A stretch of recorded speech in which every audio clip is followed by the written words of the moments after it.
Hi everyone, I'm just doing a quick video here to show the trumpet I'm selling so people can get a better sense of it.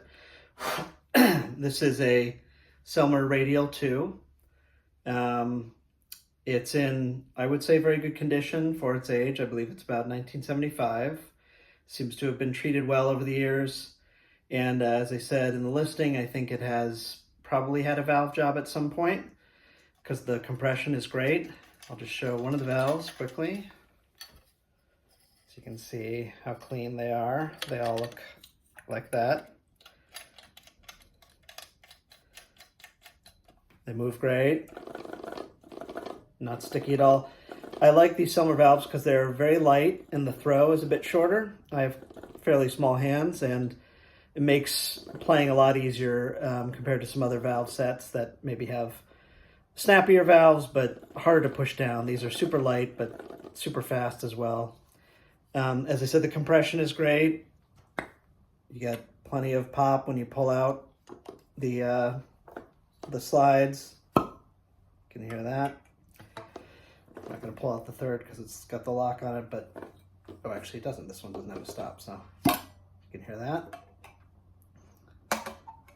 Slides all look very clean. Just a little bit of wear on them.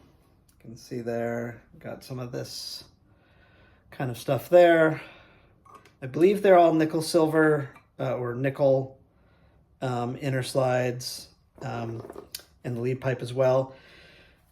You know, there are dings here. I mean, not dings, they're pings, very small little pings around the bell in different areas around the trumpet. But overall, you know, I don't think there's anything that is major enough to really affect playability. There's a little ping right here. I don't know if you can see that, just very small. I think as I also mentioned in the listing, and you can't really show it on camera, I'll give it a try, but the lead pipe is fairly clean. There is just a tad of, I don't think it's gonna work to pick that up on camera. Trying, so you can get decent sense. There's a tad little bit of roughness. When I got it, it was quite dirty, and there's a tad little bit of roughness toward the very end of the lead pipe, which I think is actually underneath where the leg of the tuning slide goes in. So I doubt that it's actually even affecting the airflow in terms of turbulence and stuff, because I think the lead pipe is probably covering it, though I haven't tried to measure it, and it's very minor. And the way it plays, I mean, as I say, I notice nothing because this horn plays great. If you are someone who wants like a super clean, well, I should say just completely clean lead pipe, because it is, I would say, pretty darn clean as it is. You know, you could always get a replacement. I think maybe it's Charlie Milk that does them. I know someone out there well-known does Selmer lead pipes, so that's a possibility. So yeah, I mean, the silver plate is pretty good on the whole. Just wear at the normal sort of contact points. Here, I'll do a little bit slower close-up for everybody to see.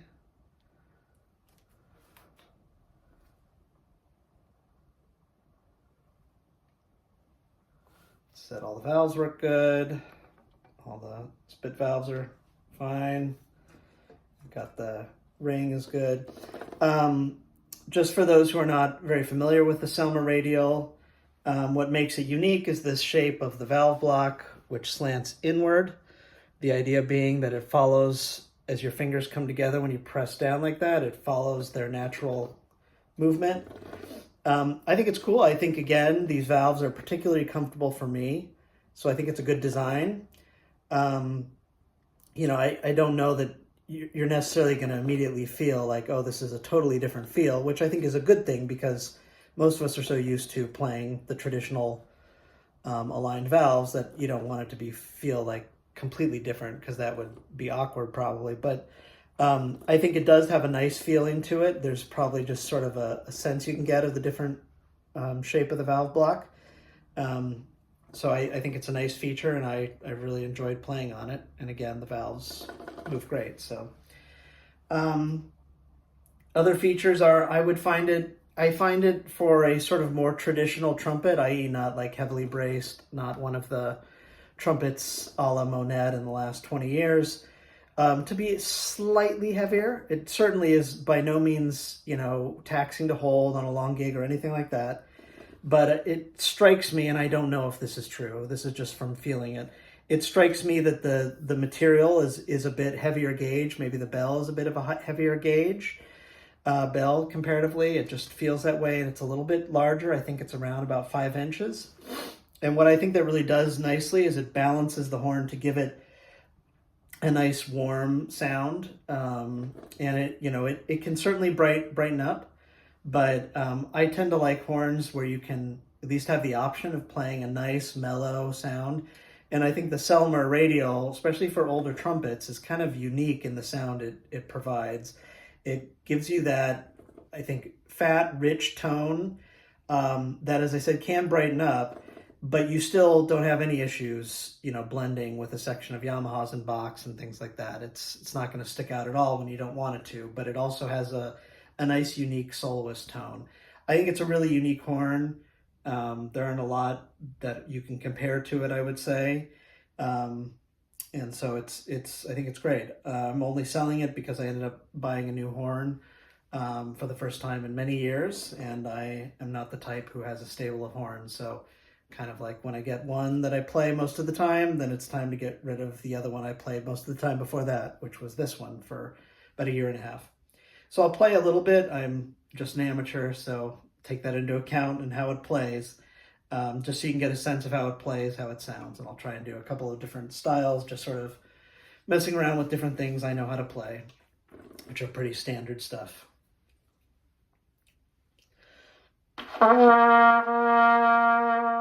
And I'm playing on, just so you know, I'm playing on a Bach 7C, very standard mouthpiece.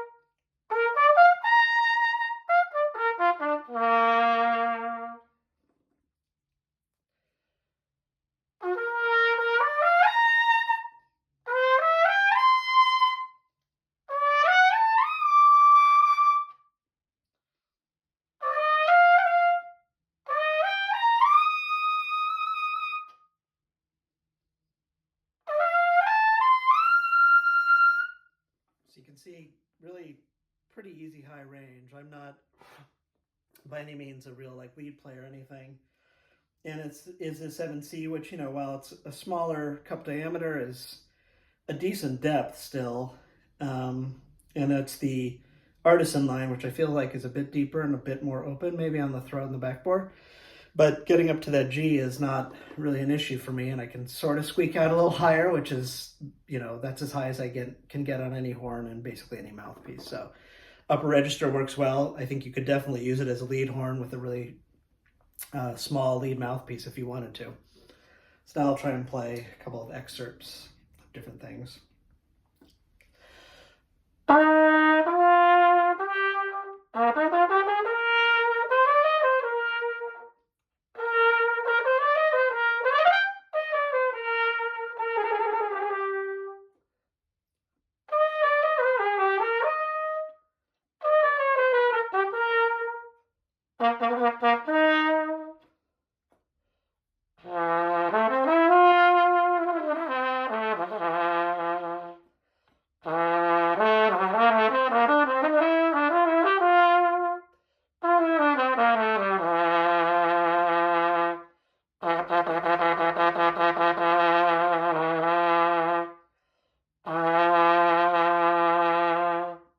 Just realized I should play a little bit of the bottom register just to show again the compression. I know that's often a test that if you can't really lock in at the low register, you may have some issues. I don't have any issues to the extent I'm, playing solid in the low register on any horn. That's about as good as I go. So it feels, again, very, very put together still for me.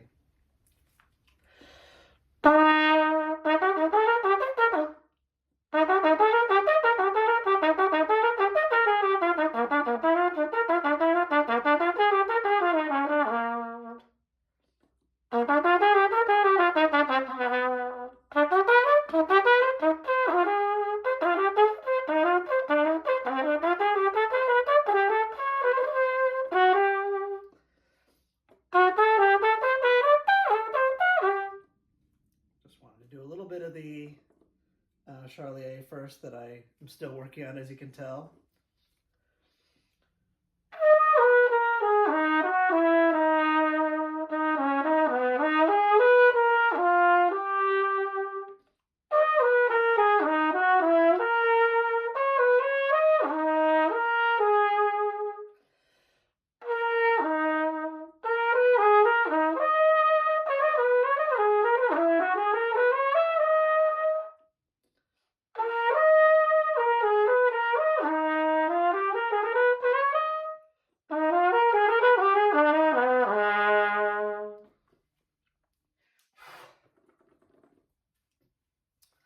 I'll try something that's a little bit jazzy that I can play pseudo well.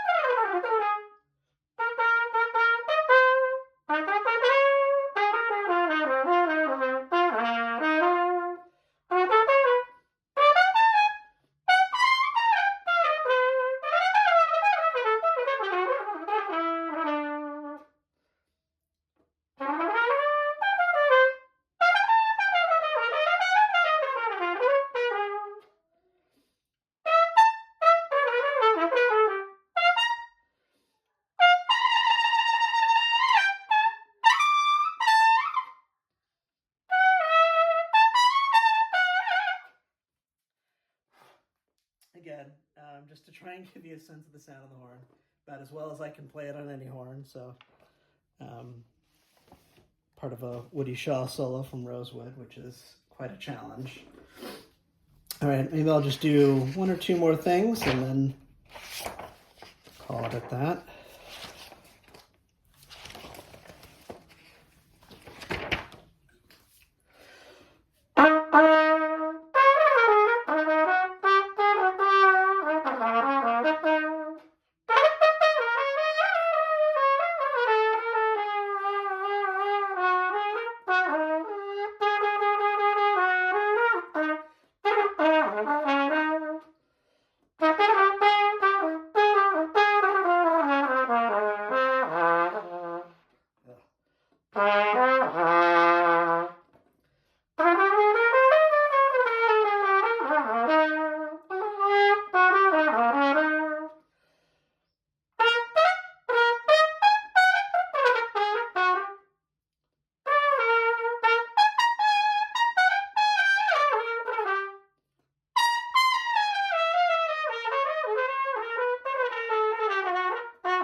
I'll do one more thing here. I'll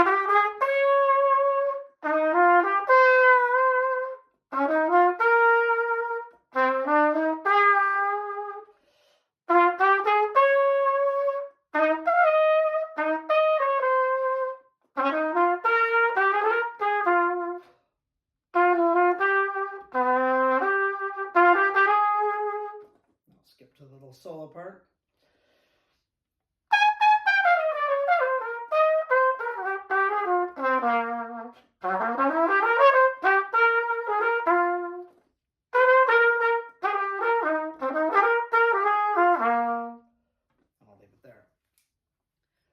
Okay, well, hopefully that gives you an overall sense of how it plays, how it sounds.